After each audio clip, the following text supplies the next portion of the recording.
Taunya dikasih jabatan kerja. Masa orang beda pendapat tidak boleh? Kalau polisi berpendapat Gibran tidak diberi jabatan wali kota, tapi menang melalui proses pilkada yang kita gitu dah. Saya nggak ngomong apa-apa ya. Please perhatikan kalimat saya. Saya tidak bilang ini curang, tidak. Saya tidak bilang itu manipulasi, money politik, melanggar prokes kesehatan dan sebagainya. Tidak, saya nggak bilang itu. Tapi saya bilang cuma tahu dah, gitu kan. Itu aja ya. Lalu ada warga yang berpendapat dia diberi jabatan, masa tidak boleh? Masa harus seragam dengan kalian? Bahwa dia dengan keyakinannya, dengan mata kepalanya, dia melihat misalnya ada proses-proses yang tidak memenuhi aturan main, ada pelanggaran prokes, ada dan sebagainya. Kemudian dia berkesimpulan. Nah, dia berkesimpulan bahwa dia diberi jabatan. Masa tidak boleh?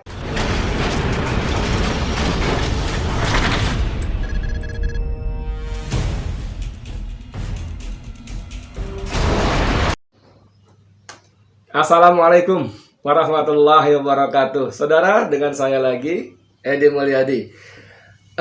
Di tengah situasi yang seru-seru begini, terutama kemarin ya, ketika digelar sidang perdana Habib Rizik Syihab di Pengadilan Negeri Jakarta Timur, ada berita sebelumnya sih, tanggal 15 hari Senin, itu berita kecil nyelekit. Berita kecil nyelekit. Judulnya begini, polisi virtual ciduk warga Selawi karena mengolok-olok Gibran. Wah, iya. Oke, saya bacain ya.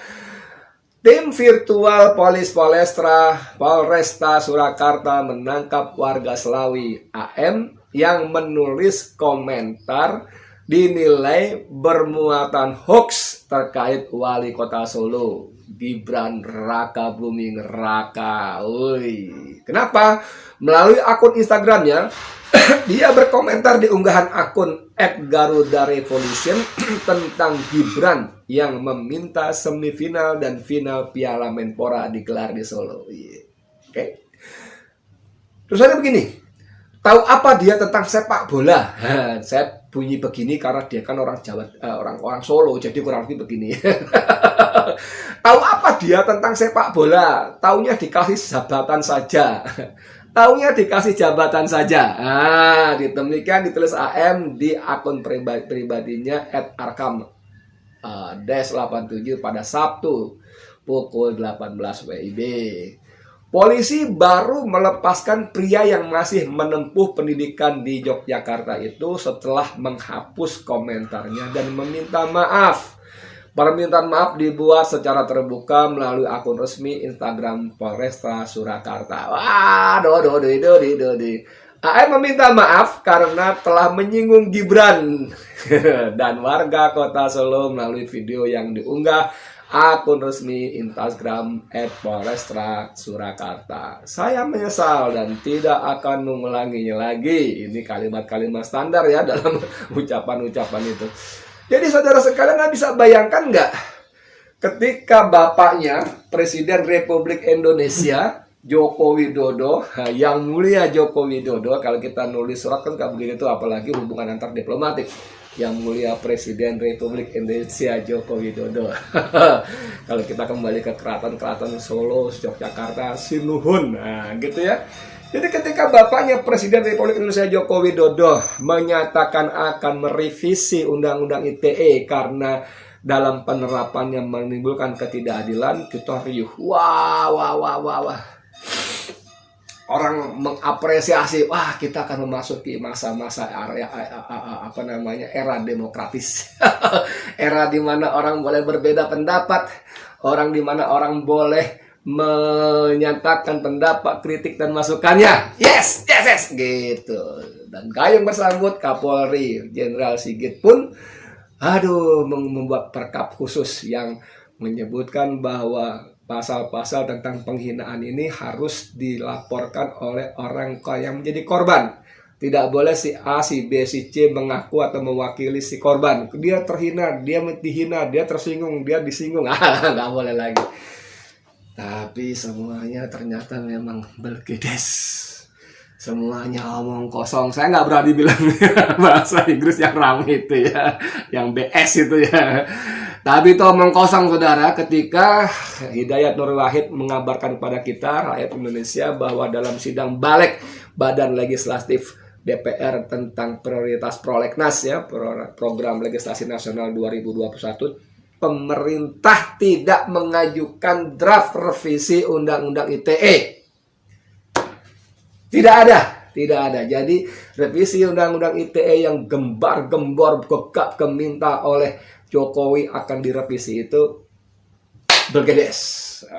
Apakah itu sebabnya kemudian Kapolresta Surakarta menciduk anak muda bernama AM ini karena dianggap mengolok-olok? Karena kalimatnya, tahu apa dia?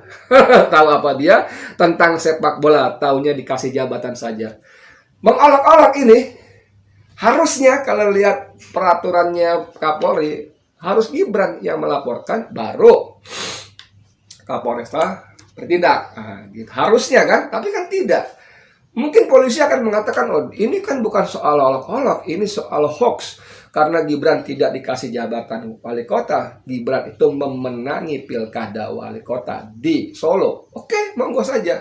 Jadi polisi mengatakan bahwa ini sudah melecehkan polisi, KPUD, Bawaslu, apalah namanya segala macam yang terlibat dalam proses pilkada kemarin. Bos, ini kan cuma pendapat. Tahu apa dia?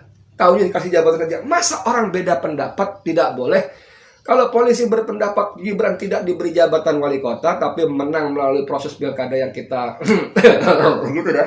Saya nggak ngomong apa-apa ya. Please perhatikan kalimat saya. Saya tidak bilang ini curang, tidak. Saya tidak bilang itu manipulasi, money politik, melanggar prokes kesehatan dan sebagainya. Tidak, saya nggak bilang itu. Tapi saya bilang cuma tahu dah internet. Itu aja ya. Lalu ada warga yang berpendapat dia diberi jabatan, masa tidak boleh? Masa harus seragam dengan kalian? Bahwa dia dengan keyakinannya, dengan mata kepalanya dia melihat misalnya ada proses-proses yang tidak memenuhi aturan main, ada pelanggaran prokes, ada dan sebagainya. Kemudian dia berkesimpulan. Nah, dia berkesimpulan bahwa dia diberi jabatan. Masa tidak boleh? Lalu polisi mengatakan hoax. Apa kabarnya? Memang kebenaran itu monopoli polisi. Jangankan wahai kalian Kapolresta ya, yang ada di Polresta Solo, Surakarta. Ketika Fadil Imran mengumumkan peristiwa kilometer 50 yang dia mengakui bahwa anak-anak muda itu dibunuh oleh polisi, dia mengatakan itu ada 10 orang, terjadi tembak-menembak, 6 mati. Itu loh, kalimat itu. Terjadi tembak-menembak, 6 mati, 4 kabur. Lalu kita semua tertakjub. Bos, itu tidak benar. Saya mau bilang bohong, itu tidak benar. Saya datang ke lokasi. Pertama, itu mobil cuma 6 orang. Yang 4 dari mana? Gitu loh. Naik di sebelah mana 4 orang itu sehingga Kapolda bilang 10 orang, 6 mati, 4 kabur. Dari mana 4 orang ini? Apakah Kapolresta Solo Surakarta mengatakan Kapolda Metro menyebarkan hoax? Tidak benar. Apakah kemudian kamu akan menciduk Kapolda Metro Jaya karena mengatakan 10 orang, 6 mati, 4 kabur? Itu saja sudah tidak benar kok. Kalimatnya terjadi tembak-menembak dan ternyata dalam rekonstruksi yang dibuat oleh polisi sendiri mengatakan bahwa tembak-menembak cuma 2 orang yang mati. Itu versi polisi sendiri ya. Yang 4 itu mati dalam penguasaan polisi, menurut istilah Komnas HAM, di mobil dari kilometer 50 menuju ke Jakarta terjadi antara 50 dan 51. Itu kan semua tidak pas dengan ucapan Kapolda ketika dengan gagah berani dan pongahnya dia mengumumkan pada publik. Jadi polisi please deh berhenti memonopoli kebenaran. Jangan anggap kebenaran hanya versi kalian saja. Kalau anak muda AM ini berpendapat bahwa Gibran tidak mengerti soal bola dan taunya hanya diberi jabatan, jangan karena itu diciduk, walaupun kemudian kalian lepaskan, tapi dengan paksaan meminta maaf, itu kalimat-kalimat standar. Tidak akan mengulangi lagi dan seterusnya. Standar itu, bos. Jadi, negeri ini, namun saya mau dengar apakah Kapolda Jateng mengambil tindakan kepada Kapolresta Surakarta. Dicopot, dipecat, apa? Atau apakah bahkan langsung Kapolri Sigit menegur Kapolda untuk mencopot? Saya mau dengar nih. Karena ini betul-betul ngacok ngawur. Negeri ini yang sempat merasa euforia sebentar karena ucapan Presiden Jokowi yang kemudian memang tidak terbukti akan merevisi Undang-Undang ITE pun kembali tenggelam dalam suasana diktator dan otoriter. Yang bener aja bos. Yang bener aja bos. Ini berita ini lucu sekali.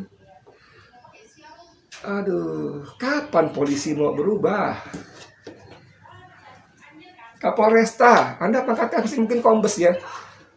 Jangan gunakan pangkat dan jabatan Anda untuk sewenang-wenang, untuk menyenangkan atasan yang kebetulan mungkin juga atasannya tidak suka dengan jabatan, dengan tindakan Anda, karena ini melanggar perintah Kapolri langsung yang harus membuat laporan. Jangan berdalih dengan itu, mengatakan itu bukan soal penghinaan, itu tapi soal hoax, kabar tidak benar bahwa Gibran itu tidak diberi jabatan tapi memenangkan pemilihan dalam pilkada. Oke lah itu yang benar, tapi masa beda pendapat nggak boleh?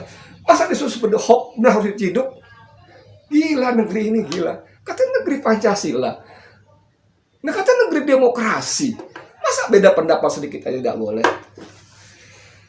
Tampaknya saudara sekalian, kita rakyat Indonesia harus mesti bersabar lebih panjang, menimbun kesabaran lebih banyak di gudang-gudang kita, sehingga tidak cepat terkuras habis oleh kelakuan arogansi kekuasaan yang terus dipertonton oleh penguasa dari semua level. Dari mulai puncak atas nasional, provinsi sampai ke bawahnya. Apa yang harus kita lakukan? Saya nggak tahu, tapi saya sebagai seorang beragama, saya akan mengadu kepada Allah Tuhan saya. Ya Allah, benahi, bantu kami benahi negeri ini. Jadikan negeri ini negeri yang baldatun thayyibatun wa rabbun ghafur, kan begitu. Ya Allah, beri kami pemimpin-pemimpin yang amanah, kan begitu. Pemimpin-pemimpin yang tidak khianat, pemimpin-pemimpin yang tidak berdusta dengan kata-katanya. Mau tambah lagi sedikit? Ya Allah, jika pemimpin-pemimpin itu tidak kunjung amanah, tidak kunjung adil, terus melakukan kezaliman dan kepongahan kekuasaan, maka hukumlah mereka ya Allah. Seru gak? Mungkin kita akan berdoa. Oke saudara sekalian, sekian dari saya Edi Mulyadi untuk Forum News Network. Assalamualaikum warahmatullahi wabarakatuh.